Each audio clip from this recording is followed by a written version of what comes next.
Harold Respi Show in Aresto. Ito si Attorney Harold Respi Show and this is the Respi Show. Noong Thursday, February 6, inaresto ako ng mga pulis ng Reyna Mercedes sa bisa ng warrant of arrest na inisyu ng Regional Trial Court ng Isabela. Kung maalala ninyo, ako ay kinasuhan ni Malu Saguban at ni Francis Saguban ng cyber libel, total 2 counts. Pinasa nila sa prosecutor's office. Malamang panalo sila sa prosecutor's office kaya dinala nila yung case sa trial court. At sinabi ng judge, well, mukha namang dapat iharap si Harold Respicio dito for trial kaya nag-issue sila ng warrant of arrest para arestuhin ako. Kaya nung Thursday, inaresto ako ng pulis ng Reyna Mercedes, binuk ako sa presinto, binuk ako sa court, binuk ako sa provincial jail, at sa awa ng Diyos, naka-bail naman ako at layan na ako ulit.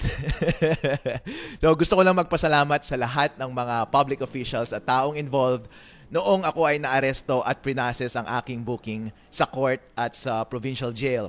Gusto kong magpasalamat sa professional handling ng ating mga kapulisan dito sa Reyna Mercedes. Excellent!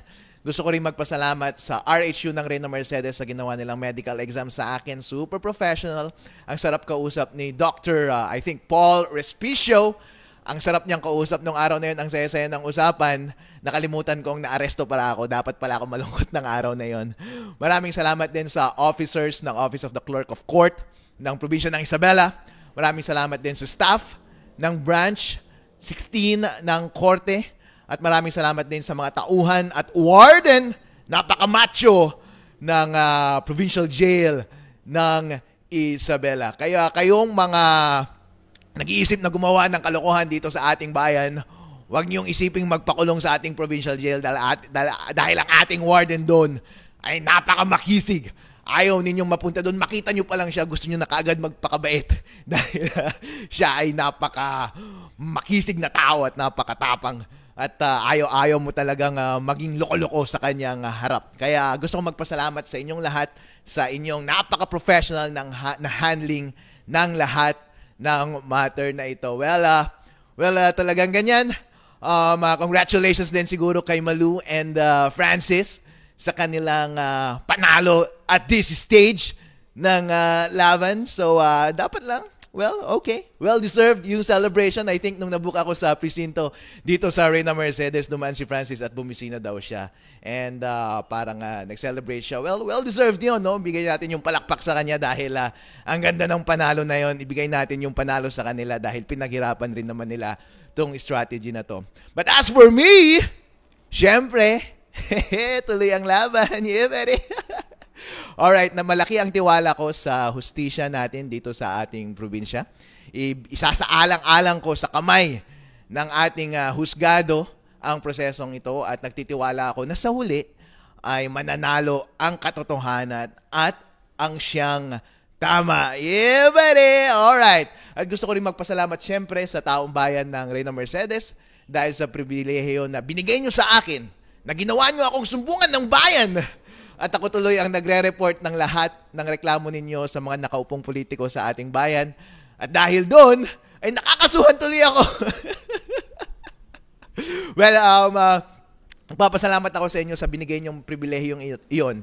At nakikita niyo akong instrument para iangat ang inyong kalagayan dito sa ating bayan. At ako'y nagpapasalamat sa inyo sa patuloy ninyong pagsuporta sa akin at papush nyo sa akin na gawin ang lahat ng bagay na ito. Ang pangako ko po sa inyo ay hindi ko po kayo iiwan. Kahit ano ang gawin nila sa akin ay hindi po ako aatras at lahat tayo ay lalaban ng sama-sama. Dahil lahat ng ito ay ginagawa ko po para sa inyo. Dahil yun lamang ang aking maisusukli sa ibinigay ninyong pribilehiyo sa akin na kayo at pagsilbihan na irepresenta kayo ng tama para makuha natin lahat ng ating mga karapatan. Alright? So, I think from here forward, wala na tayong masyadong ipag-alala kasi nagawa naman na nila lahat ang pwede nilang gawin sa akin. So, ang kulang nilang, Francis, isa na lang natitira mong bala. Ang kulang na lang na bala mo na hindi mo pa ginagamit ay patayin ako. Yun na lang ang last, Francis. Pag-isipan mong mabuti kung gagamitin mo yung bala na iyan. Pero so far, from this forward, mga kababayan ko dito sa Reyna Mercedes, wala na tayong dapat pang ikatakot. Nagawa na nila sa atin lahat ng pinakamasamang gawin nila sa atin short of killing me. Promise, mula ngayon, ang may kita na lang natin ay ang liwanag sa dulo ng laban na ito. Hanggat hindi tayo titigil, hanggat tayo ay lalaban, hindi tayo bibitaw, makakamit din natin ang inaasam-asam nating kalayaan. At sa wakas, pantay-pantay na trato sa atin dito sa bayan ng Reyna Mercedes. Alright?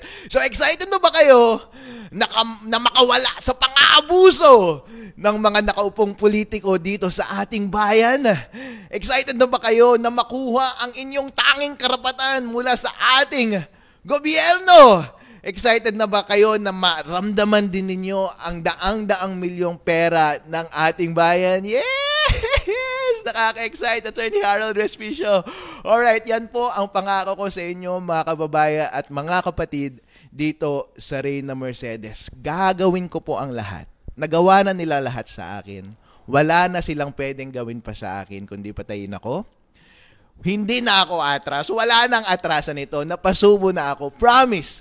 Gagawin ko po ang lahat para maitama lahat ng nakikita nating kamalian at least sa gobyerno natin dito sa bayan ng Reyna Mercedes. Number 1, sasabihin ko lahat sa inyo, lahat ng perang pumapasok sa ating bayan at gagawin namin ang lahat para ang lahat ng ito ay maibigay sa inyo ng buo at walang kupit. So, excited na ba kayo sa mga bagay na yon?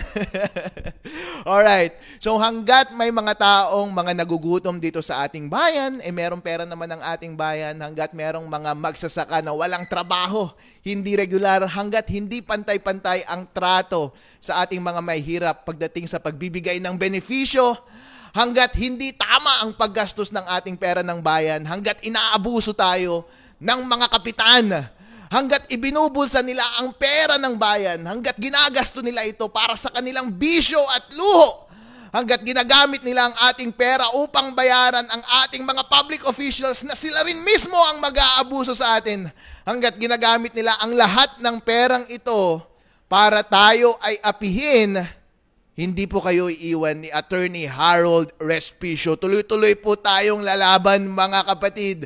Kaya ang hinihingi ko po sa inyo ay samahan po ninyo ako. Huwag niyo po akong iwan, bibigyan niyo po sana ako ng lakas para hanggang sa huli ay hindi tayo bibitaw, makamit natin ang inaasam-asam nating kalayaan dito sa ating bayan. Kaya ako po ay kakatok sa inyong mga tahanan. Ako po ay lalapit sa inyo. Ako po ay kakamay sa inyo. Sana'y salubungin niyo po ako. Pagbuksan niyo po sana ako ng pinto. Salubungin niyo ako na may kinang sa inyong mga mata. Bigyan niyo po ako ng napakalaking ngiti. Yakapin niyo po ako. Bigyan niyo po ako ng init ng inyong pag-ibig para hindi tayo tapusin at talunin ng kahinaan at ng kaduwagan. Bigyan po natin ng lakas ng isa't isa para sama-sama tayong harapin ang lahat ng ito hanggang sa huli. Kaya maganda po ang mangyayari ngayong campaign period na ito. Mula ngayon, maganda lamang ang mangyayari sa ating lahat. Maganda po ang mangyayari. Yan po ang ipinapangako ko sa inyo. Hindi ko po kayo bibitiwan, ibibigay ko po sa inyo lahat ng aking makakaya. Wala nang atrasan ito para tayo ay maka-experience naman ng magandang buhay dito sa ating bayan. Ito po si Attorney Harold Respicio. Nagpapasalamat po sa inyong walang sawang suporta at nangangakong hindi tayo bibitaw, lalaban tayo hanggang sa uli. Yeah, buddy! Alright, thank you so much.